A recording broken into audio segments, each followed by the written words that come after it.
के हिसाब से ये मन मंत्री है। क्या बुद्धि है राजा और मन है मंत्री। ये संकल्प और विकल्प करके बुद्धि रूपी राजा को फैसला करने का मौका भी देता है। बुद्धू राजा होगा तो बुद्धि अप्लाई नहीं करेगा और मन जो फैसला दे देगा उसी पे चल पड़ेगा। तीन मूर्तियों में मन का पार्ट बजाने वाला कौन और बुद्धि का पार्ट बजाने वाला कौन? और संस्कार परिवर्तन, संस्कार शक्ति वो विष्णु है। जब तक मन संकल्प विकल्प नहीं करे तब तक राइट और रॉन्ग का पता नहीं चल सकता। रावण की भी पहचान चाहिए तो प्रैक्टिकल में राम का पाठधारी कौन है वो भी पहचान चाहिए।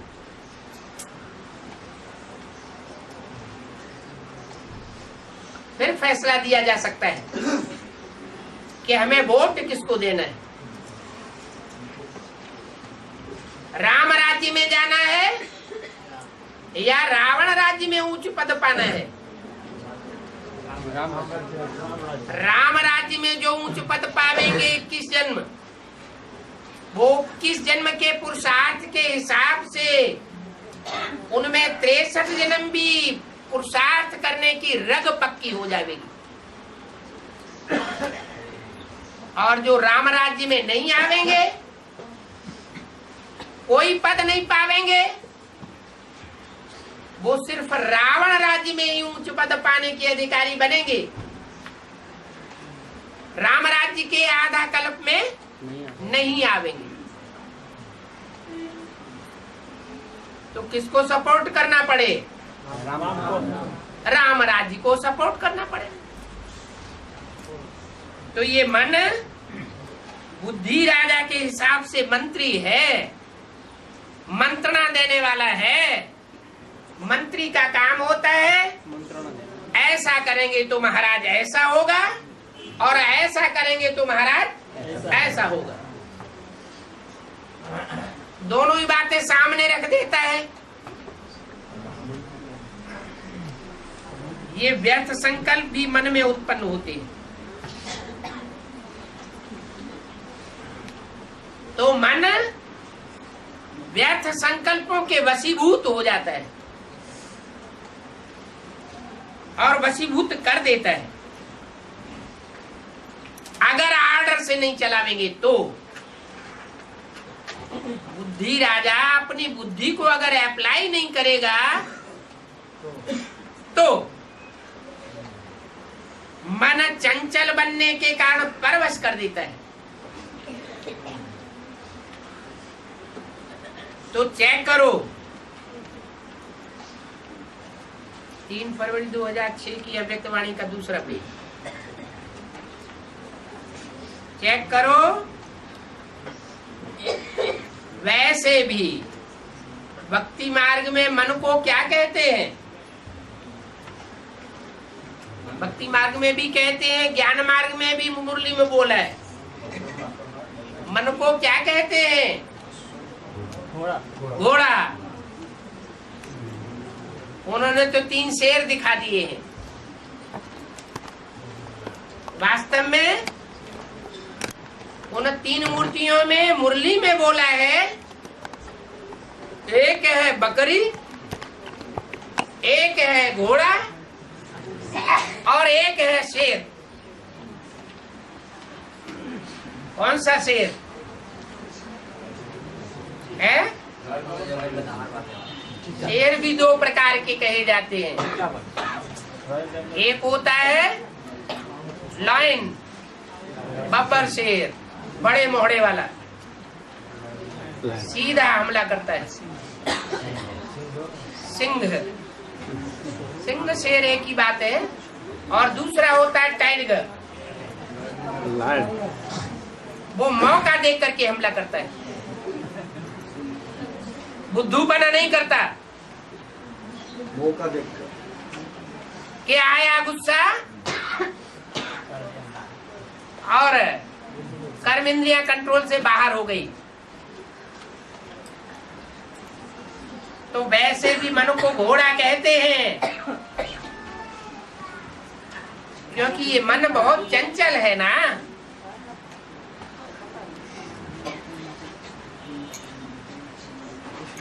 घोड़े को कंट्रोल करने के लिए क्या लगाते हैं? तो आपके पास कौन सी लगाम है? आपके पास है बुद्धि, तो विकारी भी होती है और बुद्धि निर्विकारी भी होती है। लेकिन आपको कौन सा लगाम मिला? क्या 63 जन्मों में बुद्धि नहीं थी? 63 जन्मों में हमारे पास बुद्धि थी या नहीं थी? थी। तो लगाम नहीं थी, तो विकारी बुद्धि था। बुद्धि थी, लेकिन श्रीमत की लगाम नहीं थी। तो ये श्रीमत है लगाम। अगर श्रीमत का लगाम थोड़ा भी ढीला कर देते हैं, थोड़े भी अलबेले हो जाते हैं, मन की मत पर चल पड़ते हैं या मनुष्य मत पर चल पड़ते हैं और लगाम ढीली कर देते हैं, श्रीमत के ऊपर विचार नहीं करते, तो मन बहुत चंचल बन जाता है। ये मन क्या समझता है? इतना चंचल बन जाता है जो समझ बैठता है कि मैं ही गीता का भगवान हूं।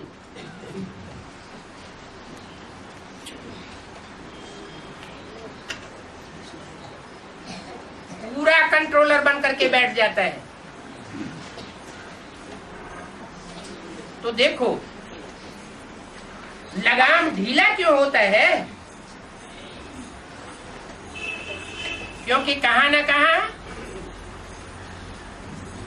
लगाम इसलिए ढीला होता है क्योंकि कहां न कहां साइड सीन्स देखने में लग जाते हैं।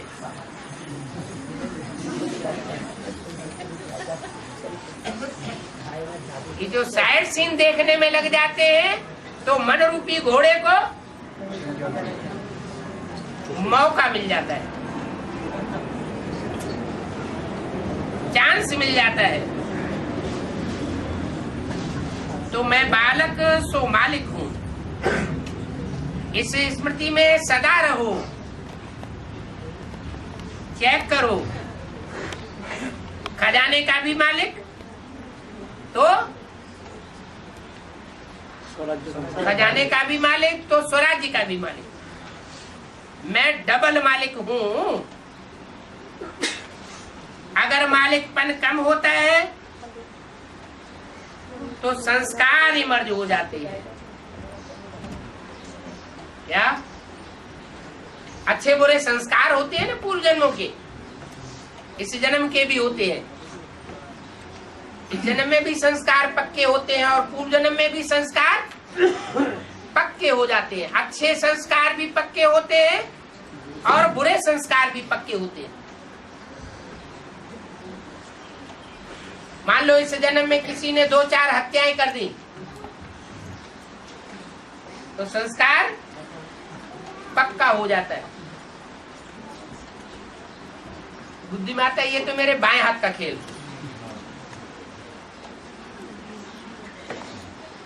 हत्यारे इतने निश्चय बुद्धि हो जाते हैं कि भरे मार्केट में गोली चला के और भाग जाते हैं, और कोई हिम्मत नहीं कर पाता उनको पकड़ने की। उनका और भी साहस बढ़ जाता है। जैसे कसाई के संस्कार, कसाई के घर में जो बच्चा पैदा होगा उसकी बुद्धि में नहीं बैठेगा कि गाय काटना पाप है।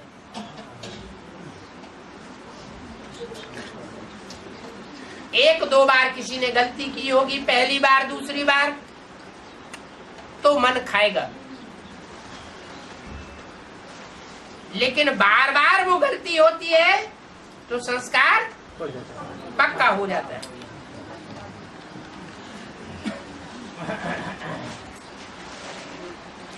तो संस्कार को क्या कहते हो? परिवर्तन शक्ति। कहते हो कि मेरा संस्कार ही ऐसा है, मेरी नेचर ऐसी है, लेकिन क्या ये मेरा है? कहने में तो ऐसा नहीं कहते हो मेरा संस्कार, ये मेरा है, मेरा है, राइट है कहना मेरा संस्कार, मेरा संस्कार कहना राइट नहीं है।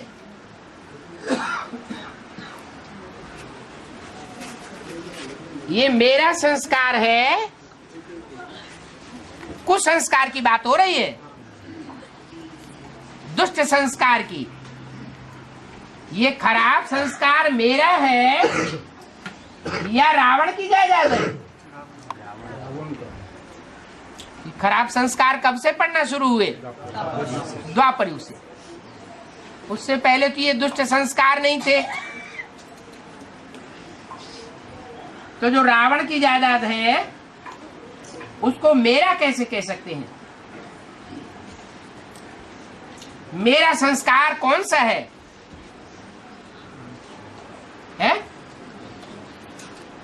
अरे अच्छा, द्वापर युग से तो रावण का संस्कार है, फिर मेरा संस्कार कौन सा है?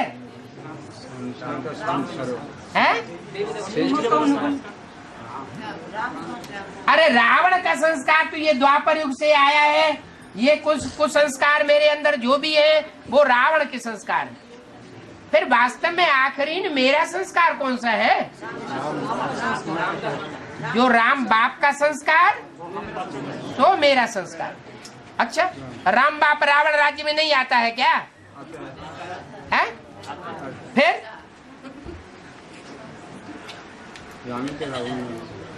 रामी रावण बनता है, और क्या? धीरज भाई धीरज धरे बैठे हैं क्या? हमारे अंदर संस्कार हैं सो तो है, राम भी तो रावण बनेगा है? तो आखिर मेरे संस्कार कौन से हैं? मैं आत्मा क्या द्वापर युग से आई हूँ या सतयुग त्रेता में भी थी? वहां भी थी। तो मेरे संस्कार कौन से हैं? जो नारायण के संस्कार, नर नारायण के जो संस्कार, वो मेरे संस्कार। प्रैक्टिकल में किस स्वरूप को याद करना है? कौन सा स्वरूप? संपन्न स्वरूप है। नारायण का स्वरूप संपन्न रूप है। सत्यनारायण की कथा गाई हुई है। नारायण के साथ सत्य लक्ष्मी की भी कथा नहीं गाई हुई है। माने लक्ष्मी भी कुछ न कुछ झूठी हो सकती है, लेकिन नारायण के सत्य संस्कार होते हैं। तो जो बाप के संस्कार, तो मेरे संस्कार। घड़ी घड़ी देखना है। जो मनमना भव का अर्थ बताया, क्या बताया? जो बाप का संकल्प, तो मेरा संकल्प। जो बाप की भाषा, तो मेरी भाषा। जो बाप के कर्म, तो मेरे कर्म। उल्टा अर्थ नहीं उठाए लेना है। फिर कोई ऐसे भी बुद्धू है कि पूरा ही उल्टा उठाए लेते हैं। बोला कमजोर संस्कार रावण की जायदाद है, उसको मेरा कैसे कह सकते हैं? तो बाप का संस्कार कौन सा है वो देखना है। मुख्य संस्कार बताए कि बाप का संस्कार कौन सा है मुख्य? अरे नहीं, स्थापित करना। रावण का संस्कार और बाप का संस्कार।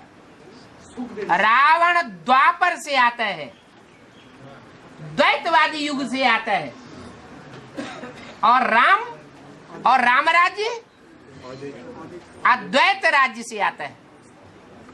अद्वैत माने सारी दुनिया में एक राज्य, एक भाषा, एक कुल, एक धर्म होगा, माना सारे विश्व का कल्याण हो। रावण अपने देह अभिमानी बच्चों का पहले कल्याण चाहेगा, राक्षसों का पहले कल्याण चाहेगा, या देवताओं का भी कल्याण चाहता है?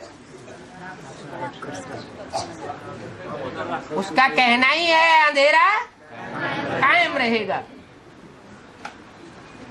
जो ज्ञान सूर्य से संस्कार आता है, सारे संसार को रोशनी देना, ऐसे नहीं कि सिर्फ देवताओं को ही रोशनी देनी है। ज्ञान की रोशनी सारे विश्व को देनी है। तो बाप का संस्कार क्या हुआ? विश्व कल्याण। बाप विश्व कल्याणकारी है, तो विश्व पिता के रूप में गाया हुआ है, विश्व का मालिक बनता है। तो ये विश्व कल्याण का संस्कार, सो हम बच्चों का संस्कार, सबके प्रति शुभभावना, शुभकामना। तो कोई भी कमजोर संस्कार को मेरा संस्कार कहना ना दे।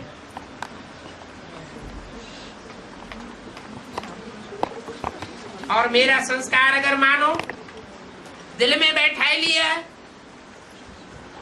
जगह दे दी, अशुद्ध चीज को दिल में बैठा दिया, क्योंकि मेरी चीज से तो प्यार होता